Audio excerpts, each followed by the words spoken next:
enormous challenges in her decades on the throne, but perhaps the greatest of all, managing her family.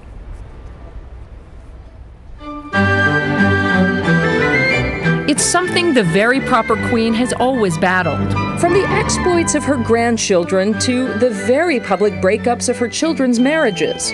And of course, the Windsor legacy of scandal predated Elizabeth's reign. People forget that she came to the throne because of a scandal. She is, after all, an accidental queen, following the most memorable royal upheaval in modern history. Edward VIII gave up the throne for his American mistress, Wallis Simpson, his brother Elizabeth's father, King George VI, reluctantly taking his place. The hopes and hearts of England and the Commonwealth went up. Thrust into the spotlight, Elizabeth's coronation was one of the most watched events in British history, and she quickly won the love and respect of the British people. My whole life, whether it be long or short, shall be devoted to your service. But soon another scandal close to home. Her own sister, Princess Margaret, who fell in love with a divorced man, which was considered absolutely scandalous at the time. And then more turbulence for the next generation. The world watched and initially celebrated when Prince Charles picked a bride, the shy Diana Spencer. In love? Of course. Whatever in love means.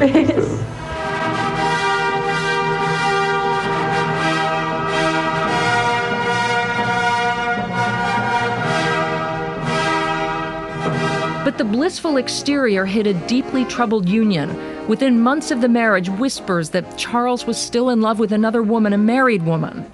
Well, there were 3 of us in this marriage, so it was a bit crowded. And then Prince Andrew's marriage to the spunky redhead Sarah Ferguson was soon crumbling as well. It made 1992 perhaps one of the lowest points for the Queen. 1992 is not a year on which I shall look back with undiluted pleasure. And then Charles and Diana speaking publicly about the marriage, Charles confessing to his affair. It was unlike anything the monarchy had ever seen. Finally, the unthinkable, a tragic ending that nobody could have predicted. The most famous woman in the world, perhaps the most beloved woman in England, dead in unbearable tragedy. The wave of public grief caught the family by surprise, especially the Queen, who was criticized for being distant, out of touch, even unsympathetic, an impression she sought to correct.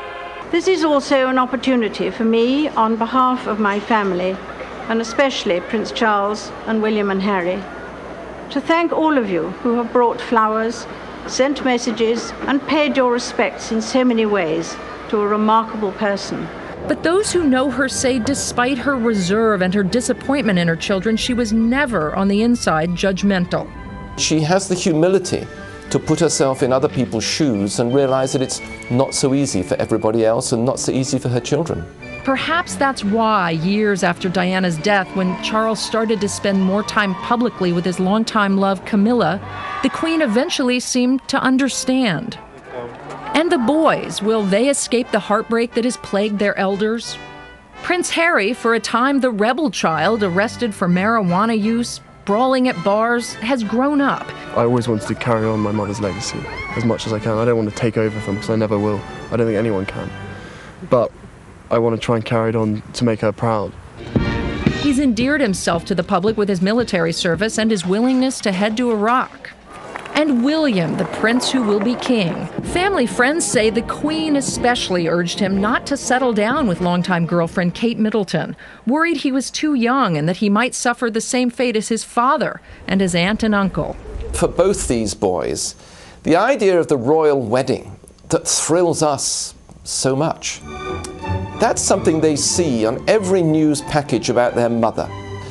Royal weddings lead to unhappiness and calamity. And so today's Windsors seem to have come through the ring of fire and arrived at a more happy place.